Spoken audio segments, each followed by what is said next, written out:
നീചക്ഷേത്രങ്ങൾ. ഗ്രഹങ്ങൾ ഉച്ചക്ഷേത്രത്തിൽ പൂർണ്ണ ബലമുള്ളതുപോലെ അതിനെതിരെയുള്ള നീചക്ഷേത്രത്തിൽ ഒട്ടും ബലമുണ്ടാകില്ല. സൂര്യൻ്റെ നീചക്ഷേത്രം തുലാം രാശിയാണ്. തുലാം രാശിയുടെ ആദ്യത്തെ 10 ഭാഗമാണ് നീചം. അതിൽ 10ാം ഭാഗം അതിനീചവുമാണ്. ചന്ദ്രൻ്റെ നീചക്ഷേത്രം വൃശ്ചികം രാശിയുടെ ആദ്യത്തെ 3 ഭാഗമാണ്. ഇത് അതിനീചവുമാണ്. കർക്കിടകം രാശിയുടെ 28ാമത് ഭാഗം വരെ കുജൻ്റെ നീചക്ഷേത്രമാണ്. അതിൽ 28ാം ഭാഗം അതിനീചവുമായിരിക്കും.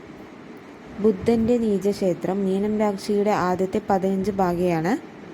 അതിൽ 15ാമത്തെ ഭാഗം അതിനീചവുമാണ്. വ്യാഴത്തിൻ്റെ നീചക്ഷേത്രം മകരം രാശിയുടെ ആദ്യത്തെ 5 ഭാഗയാണ്. അതിൽ 5ാം ഭാഗം അതിനീചവുമായിരിക്കും. കന്നി രാശിയിൽ 27ാമത് ഭാഗം വരെ ശുക്രൻ്റെ നീചക്ഷേത്രവുമാണ്. അതിൽ 27ാം ഭാഗം അതിനീചവുമായിരിക്കും. ശനിയുടെ നീചക്ഷേത്രം മേടത്തിൻ്റെ 20ാം ഭാഗം വരെ ആണ്. 20ാം ഭാഗം അതിനീചവുമാണ്.